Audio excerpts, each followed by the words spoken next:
Major developments today on the most hotly debated bill in Olympia. Democrats have rewritten the so-called millionaires tax, and Governor Ferguson says he is in support of the revamped proposal and would sign the new version of the bill.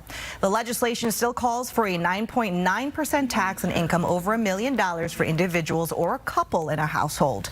Over the past month, Governor Ferguson has expressed concerns with the bill, saying it doesn't go far enough to make life more affordable for working families and small business owners.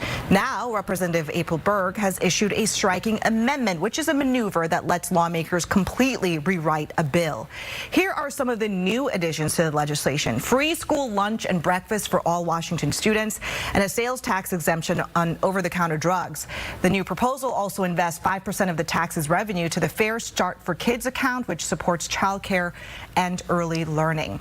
Here are some of what the new proposal retains from the earlier House version: a sales tax exemption on hygiene products and diapers, tax breaks for small businesses, and expanded eligibility for the Working Families Tax Credit, which gives qualifying families a check for $300 to $1,300 once a year when they do their taxes. Governor Ferguson releasing a statement that reads in part, quote, "I strongly encourage the legislature to pass this bill with all of these investments in affordability included. It represents a historic step forward in rebalancing our unfair system and making life more affordable for Washington families and small business owners." Today, I spoke with the lawmaker behind this new version of the millionaire's income tax, Representative Berg. Do you feel that at this point that you have the votes among the Democrats to pass this? Yeah, thank you for that question. And I was really pleased to hear the governor come out and support the striker that's out on the millionaires tax bill. I do believe I have the support of my colleagues. We won't know until we get to the House floor.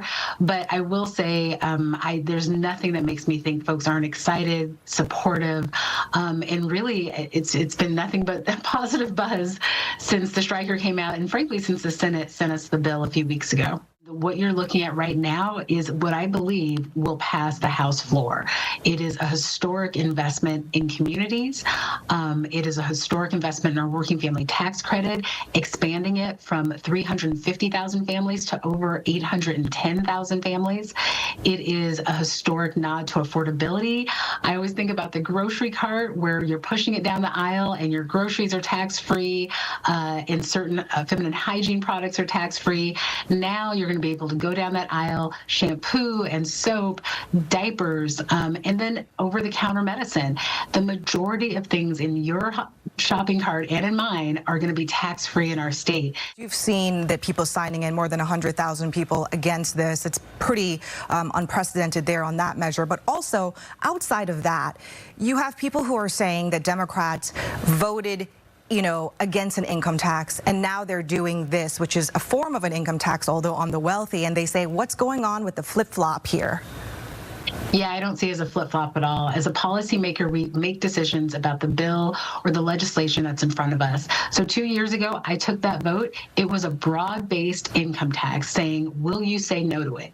And I said no then, and I would say no now to a broad-based income tax. Will you then put an amendment, or will you put something in writing that says that this will not go beyond a millionaire tax? Because I ask, because on the Senate side, Democrats struck that and would not put that in, would not bake that in. Would you do that on the House side?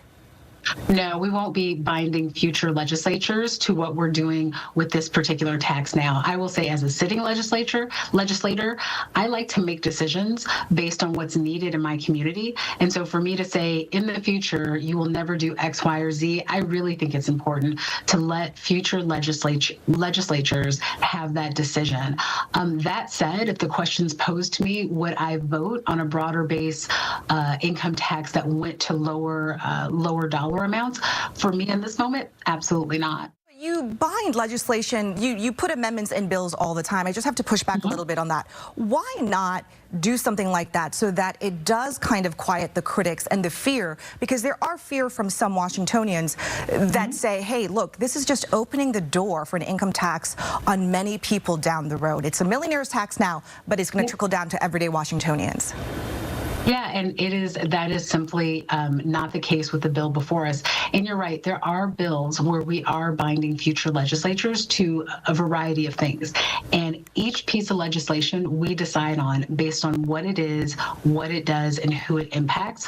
For this piece of legislation, I do not believe for this type of tax policy to bind future lawmakers. I don't think that would be helpful. Now, if you have another piece of legislation around X, Y, and Z, we could talk about hypotheticals all day. But for this piece of legislation, future lawmakers, I don't believe should be bound to any type of, to not having it be graduated. There are going to be conversations, I'm sure, at some point, but I do not foresee them anytime in the future. The Washington Policy Center is among those against the millionaires' income tax proposal. They call it an unnecessary new tax and says the state's proposed $80 billion operating budget could be spent wisely to fund the programs that they want. They also say, quote, the governor's willingness to fold on a bill that so clearly violates his own public statement suggests that his commitment to taxpayer relief was more a matter of optics than a genuine legislative requirement. They provided examples of how this new version falls significantly short of what the governor touted. Ferguson said he wanted at least $1.9 billion a year, a majority of the tax revenue going towards tax relief. But the Washington Policy Center says this bill only provides $950 million. The governor wanted to put $1 billion towards small business tax relief, but the bill only gives $130 million. The bill also doesn't include the 2 sales tax holidays that Ferguson pushed for.